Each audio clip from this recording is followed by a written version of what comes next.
बिस्मिल्लाहिर्रहमानिर्रहीम। मोहतरम नाज़रीन किराम, अस्सलामु अलैकुम वरहमतुल्लाहि वबरकातुहू। हज़रात मोहतरम, इस वक्त हमारे पूरे मुल्क में लॉकडाउन है और ये लॉकडाउन कितने दिन तक और रहेगा कुछ सही अंदाज़ा लगाया नहीं जा सकता। बस अंदाज़ा ये है कि शायद अक्सर इलाक़ों में ईद लॉकडाउन में ही आएगी। तो लोगों को सवाल होता है कि आखिर ईद की नमाज़ हम कैसे पढ़ेंगे, ईद की नमाज़ कैसे अदा की जाएगी। तो इस सिलसिले में ये जान लें कि जहाँ भी जुमा की नमाज़ होती है, जहाँ भी जुमा की नमाज़ हो सकती है, वहाँ ईद की नमाज़ होती है। और जुमा की नमाज़ के लिए जो सबसे बड़ी शर्त, सबसे ज़रूरी चीज़ है, वो ये है कि कस्बा या शहर की जिसमें इंसान की ज़रूरत के तमाम सामान मिल जाते हों और हाकिम की इजाज़त हो, तो वहाँ जुमा की नमाज़ पढ़ना जायज़ है। और जहाँ जुमा की नमाज़ पढ़ना जायज़ है, जहाँ जुमा की नमाज़ हो सकती है, वहाँ बहुत सारी जगहों पर पढ़ी जा सकती है। तो जो शर्तें जुमा की नमाज़ के लिए हैं, वही शर्तें ईद की नमाज़ के लिए हैं कि ईद की नमाज़ ऐसे शहर और ऐसे कस्बे में पढ़ी जा सकती है जहां आदमी की तमाम ज़रूरियात के सामान मिल जाएं। और जिस जगह ईद की नमाज़ पढ़ी जा सकती है, वहाँ बहुत सारी जगहों पर ईद की नमाज़ अदा की जाएगी। लिहाजा लॉकडाउन में हम सबको चाहिए कि अपने घरों में ईद की नमाज़, अगर हमारा ये लॉकडाउन ख़त्म नहीं हुआ तो हम अपनी नमाज़ अपने घरों में पढ़ लें। नमाज़ पढ़ने के लिए ज़रूरी होगा कि एक इमाम हो और पीछे 3 मुक्तदी हों, यानी कुल 4 आदमी होने चाहिए। जुमा की नमाज़ में और ईद की नमाज़ में फ़र्क यह है कि जुमा की नमाज़ में अज़ान और तकबीर होती है, ईद की नमाज़ में अज़ान और तकबीर नहीं होती। जुमा की नमाज़ में खुतबा पहले पढ़ा जाता है और वो 2 खुतबा पढ़ना वाजिब है, और ईद की नमाज़ में खुतबे ये ईद की नमाज़ के बाद पढ़े जाते हैं और ये खुतबा सुन्नत है। लिहाजा अगर कोई इमाम ऐसा मिले, मसलन ये साफ ज़ाहिर सी बात है कि इस वक्त पढ़े लिखे इमाम 3-3, 4-4 आदमी के लिए हर जगह मिल जाना बहुत ही मुश्किल है।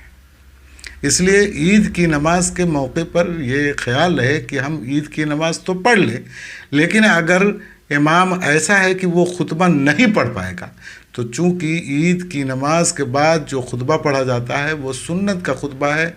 अगर नहीं पढ़ सके तो भी ईद की नमाज़ हो जाएगी। दूसरी बात जो लोगों को जहन में इस वक्त ज़्यादा आ रही है, वो ये हो रही है कि कोई आदमी किसी मजबूरी की वजह से अगर जुमा की नमाज़ नहीं पढ़ सका या जुमा की नमाज़ के वक्त मस्जिद में हाजिर नहीं हो सका और उसकी जमात छूट गई, तो उसको ज़ोहर की नमाज़ पढ़ लेनी होती है। ज़ोहर की नमाज़ उसकी जगह पर, जुमा की जगह पर वो पढ़ लेता है, इसलिए कि जुमा ये ज़ोहर के बदले में है। खुदा न खास्ता अगर किसी की ईद की नमाज़ छूट जाए तो वो क्या करे। तो ईद की नमाज़ अगर किसी की छूट जाए, पहले तो ये कोशिश करे कि छूटे नहीं, लेकिन अगर नहीं पढ़ सका,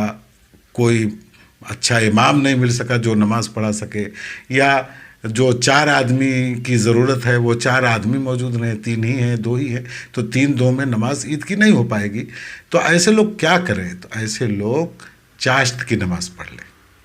क्योंकि ये ईद बाज़ उलमा के नज़दीक चाश्त की जगह में है। सलातुज़्ज़ुहा,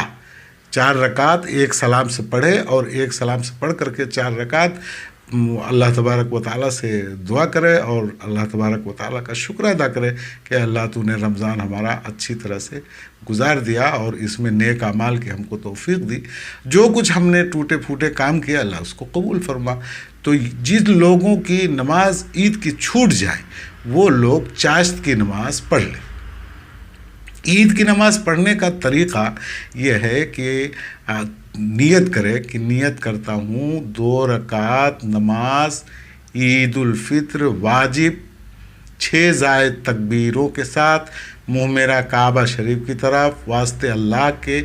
اللہ اکبر کہہ کر کے نیت باندھے۔ یہ الفاظ اگر نہیں آتے تو یہ کہہ دے کہ 6 زائد تکبیروں کے ساتھ میں عید الفطر کی نماز واجب ادا کر رہا ہوں، تو بھی نیت ہو جائے گی۔ دل میں نیت کر لے تو بھی ہو جائے گی۔ اور جب اللہ اکبر کہہ لے تو اللہ اکبر کہنے کے بعد ہاتھ باندھے، ثنا پڑھے، اس کے بعد 3 تکبیریں کہے، تیسری تکبیر پر پھر ہاتھ باندھ لے، اس کے بعد سورہ فاتحہ پڑھے، کوئی اور سورہ پڑھے، رکعت مکمل کرے، دوسری رکعت کے لیے کھڑا ہو، سورہ فاتحہ پڑھے، سورہ فاتحہ کے ساتھ کوئی سورت ملائے، سورت ملانے کے بعد پھر 3 تکبیر کہے، اور تینوں تکبیر جیسے تکبیر تحریمہ کہی جاتی ہے کہ ہاتھ اٹھا کر کے کان کی لو تک لایا جاتا ہے، وہاں تک لے جائے، اور 3 تکبیر کہنے میں اس میں ہاتھ تینوں تکبیروں میں نہیں باندھے گا بلکہ چوتھی تکبیر کہہ کر کے رکوع میں چلے جائے۔ تو کوئی اتنی مشکل نماز نہیں ہے، نماز یہ مکمل کر لی جائے، اور کوشش یہ کی جائے کہ جہاں جہاں بھی لوگ میسر ہوں، جہاں جہاں 4 لوگ ہوں اور کوئی ایک آدمی قرآن شریف پڑھ لیتا ہو تو اس سے نماز عید کی آپ پڑھوا لیں۔ اگر خطبہ نہ پڑھ سکتا ہو تو بس یہ سوچیں کہ ایک سنت چھوٹ رہی ہے، سنت چھوٹنی نہیں چاہیے، لیکن اس وقت مجبوری ہے کہ یہ امام سنت خطبہ پڑھ نہیں سکتا، یہ سنت چھوٹ رہی ہے، اللہ تبارک و تعالیٰ سے توبہ اور استغفار کر لیں گے۔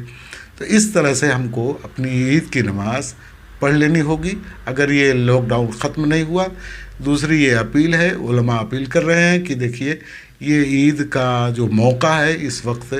دنیا کے حالات کیسے ہیں ہر آدمی اپنے دل میں محسوس کر سکتا ہے۔ ایسے میں